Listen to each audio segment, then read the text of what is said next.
আজ দিনটা ছিল 23 জানুয়ারি। আমাদের জাতীয় জনক নেতাজি সুভাষচন্দ্র বোসের জন্মদিন। তার শ্রীচরণে শ্রদ্ধা জ্ঞাপন করে আজ আমরা সকাল সকাল সবাই মিলে বেরিয়ে পড়েছি। চলে এসেছিলাম হাওড়া স্টেশনে। আজকে হাওড়া স্টেশনের দৃশ্যটা ছিল অন্য দিনের থেকে আলাদা, কারণ আজকে ছিল ন্যাশনাল হলিডে। তাই অন্য দিনের মতো হাওড়া স্টেশনের সেই ব্যস্তময় দৃশ্যটাকে আমরা হয়তো ফিল করতে পারছি না। কিন্তু এবার প্রশ্ন হলো, হাওড়া স্টেশন থেকে এত সকাল সকাল আমরা কোথায় রওনা দিচ্ছি? আমি আজকে চলে যাচ্ছি আমার স্বপ্ন পূরণ করতে। হ্যাঁ, আজ আমরা পাড়ি দিচ্ছি মহারাষ্ট্রের শিরডির উদ্দেশ্যে। শিরডির সাই টেম্পল দর্শন করা আমার কাছে সত্যি স্বপ্নের ব্যাপার। অ্যাজ আ সাই ডিভোটি আমার কাছে শিরডি দর্শন করাটা কতটা ইম্পর্টেন্ট হয়তো আমি ফিলিংস দিয়ে বা তোমাদেরকে এভাবে মুখে বলে বোঝাতে পারবো না। আর তাছাড়া বাবার দরবারে গিয়ে দাঁড়ানো এতটা সোজা কথা নয়, জানো তো, কথাতেই আছে, इरादे लाख बनते हैं बन के टूट जाते हैं शिरडी वही जाते हैं जिसे साईं बुलाते हैं। আমি নিজেকে খুবই ফরচুনেট মনে করি সাই ডিভোটি হিসাবে। আর আজকে বাবার দরবারে যাওয়ার জন্য রওনা হওয়ার পর আমার নিজেকে আলাদা লেভেলেরই লাকি বলে মনে হচ্ছিল।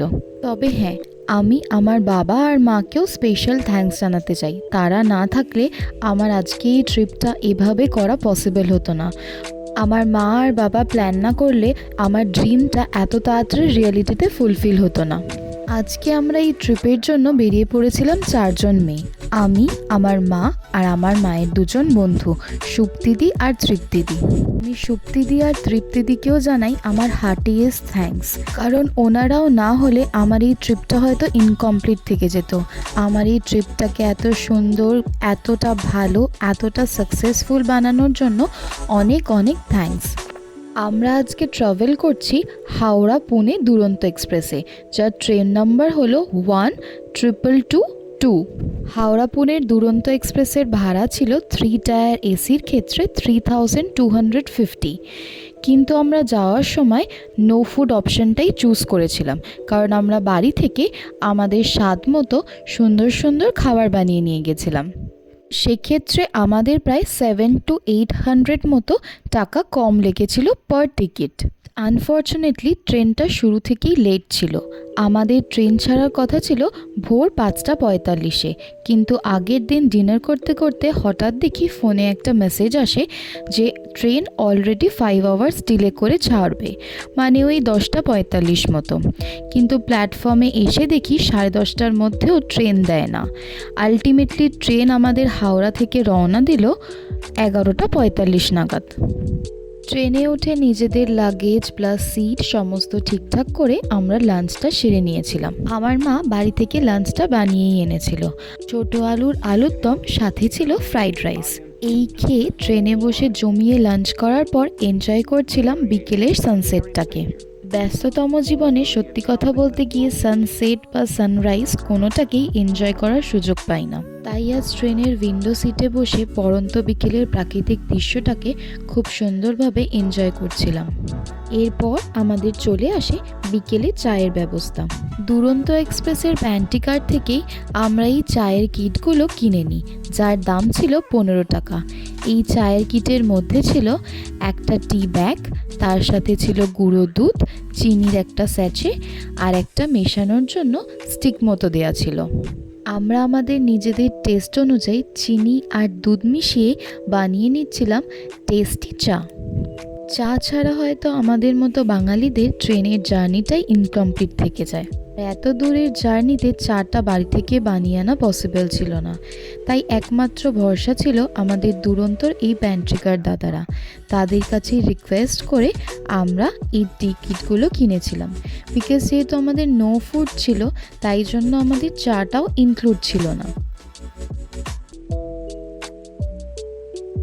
তোমাদেরকে তো বললামই, সকালবেলা থেকে তেমন কিছু না খাওয়ার জন্য দুপুরবেলা পেয়ে গেছিলো বেজায় খিদে।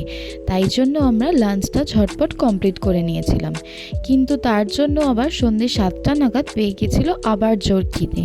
তাই জন্য আমরা বসে পড়েছিলাম শসা পেঁয়াজ কাটতে। কি খাবো বলো তো? হ্যাঁ, যেটা ছাড়া ট্রেন জার্নি ইনকমপ্লিট সেটা হলো বাঙালির ঝালমুড়ি। আমরা বাড়ি থেকেই একটা প্যাকেটে করে মুড়ি, চানাচুর এগুলো সেগুলো নিয়ে এসেছিলাম। আর তার সাথে ছুরি, পেঁয়াজ, শসা, বিট নুন এগুলো ক্যারি করছিলাম। ট্রেনে বসে বসেই সুপ্তিদি শসা পেঁয়াজগুলো কেটে নিয়ে মুড়ির সাথে মাখিয়ে তৈরি করে ফেলেছিলাম সেই লোকাল ট্রেনের বিখ্যাত ঝালমুড়ি। আর ট্রেনে বসে অবসর সময় বাঙালি ঝালমুড়ি খাবে আর গসিপ করবে না, সেটা তো পসিবল নয়। তাই জন্য যেমনি ঝালমুড়ি খাওয়াও চলছিল, তার সাথে চলছিল সুন্দর গসিপ। অ্যাকচুয়ালি সবাই আমরা ভীষণ ব্যস্ত হয়ে পড়েছি, তাই সবার সাথে সবসময় দেখা করাটা সম্ভব হয়ে পড়ে না। তাই যখন এই ঘুরতে যাওয়া বা কোনো অকেশনে দেখা হয়, তখন মনে হয় গল্পের আর শেষ থাকে না। এই বোরিং লেট ট্রেন জার্নিটাকে এনজয় করার এর থেকে বেস্ট উপায় আর হয়ই না, তাই না বলো?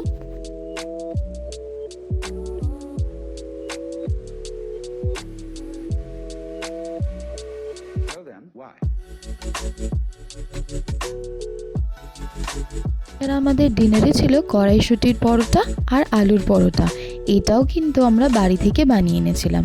সুপ্তিদি বানিয়ে এনেছিল আমাদের ডিনার সেকশনটা। এতে একটা জোর কদমে ঘুম দেওয়ার পর দেখি সকাল হয়ে গেছে। আর আমাদের ট্রেন তখন নাগপুর ক্রস করে বিলাসপুরের দিকে দুরন্ত বেগে ছুটে যাচ্ছে। অনেকে বলে যে তাদের এই ট্রেনের দুলনিতে নাকি ভালো ঘুম হয় না, তবে সত্যি কথা বলতে আমার এই ট্রেনের দোলানিতে কিন্তু খুবই ভালো ঘুম হয়। তাই রাতে একটা সলিড ঘুম দেওয়ার পর যখন উঠে জানলার পাশে বসলাম, তখন দেখলাম একটা ঝকঝকে তকতকে সকাল আমাকে সাদর আমন্ত্রণ জানাচ্ছে।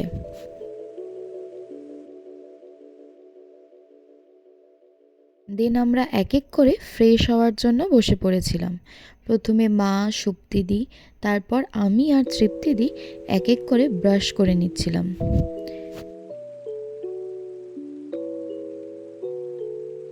ব্রাশ করার পর তো মনটা চাচা করবেই, এটাই তো আমাদের স্বভাব। তাই আবার অগত্যা প্যান্ট্রিকার দাদাদের কাছে রিকোয়েস্ট করলাম, দাদা আজকে সকালের জন্য প্লিজ আরও 4টে টিকিট দিন না। তো এক্সপ্রেসের 13 ঘন্টা লেট জার্নি আমাদের কাছে ভয়াবহ হলেও ওনাদের স্টাফেদের ব্যবহার ছিল সত্যিই ভীষণ ভালো। তাই আমাদের সব আবদার ওনারা সহজেই মেনে নিচ্ছিলেন। তাই ওনারা সঙ্গে সঙ্গে আমাদের 4টে টিকিট দিয়ে গেছিলেন। সেটা দিয়েই আমরা বানিয়ে নিচ্ছিলাম গরম গরম আমাদের মর্নিং টি। আর সাথে তো আমরা বাড়ি থেকে এনেইছিলাম বিস্কিট আর কেক।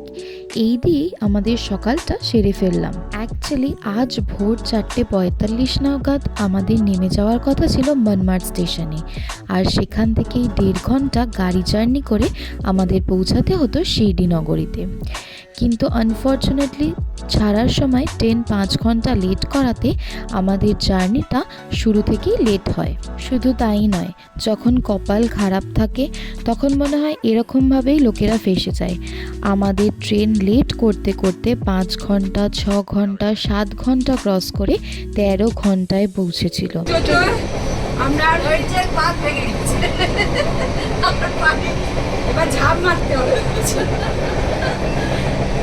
সত্যি কথা বলতে গেলে আমার মা একদমই এত বেশিক্ষণের জার্নি করতে পারে না, কিন্তু মেয়ের স্বপ্ন বলে কথা, তাই জন্য মা এক কথাই রাজি হয়ে গেছিল। তাও শর্ত ছিল দুরন্ত এক্সপ্রেসে যাবে, যাতে তাড়াতাড়ি পৌঁছে যায়। কিন্তু কপাল খারাপ থাকলে তার উল্টোটাই হয়েছে। মায়েদেরকে আর নিজেকে এটাই সান্ত্বনা দিয়ে বললাম, ভগবানের দরবারে তো আর এত সহজে পৌঁছানো যায় না, কিছু পরীক্ষা দিয়ে তবেই তার কাছে পৌঁছানো যায়। এটা হয়তো ছিল আমাদের ওই রকমই কিছু পরীক্ষা। দেন অ্যাট লাস্ট আমরা 5:30টার সময় ট্রেন থেকে নেমে একটা গাড়ি ভাড়া করে আরও 1.5 ঘন্টার জার্নি করে আমরা পৌঁছালাম আমার স্বপ্নের নগরী শিরডিতে। কিন্তু যতক্ষণ না অবধি বাবার সাথে দেখা করছি ততক্ষণ স্বপ্ন পূরণের কিছুই হচ্ছে না। ঝটপট হোটেল খুঁজে আমাদেরকে বেরিয়ে যেতে হবে সাই দর্শনে।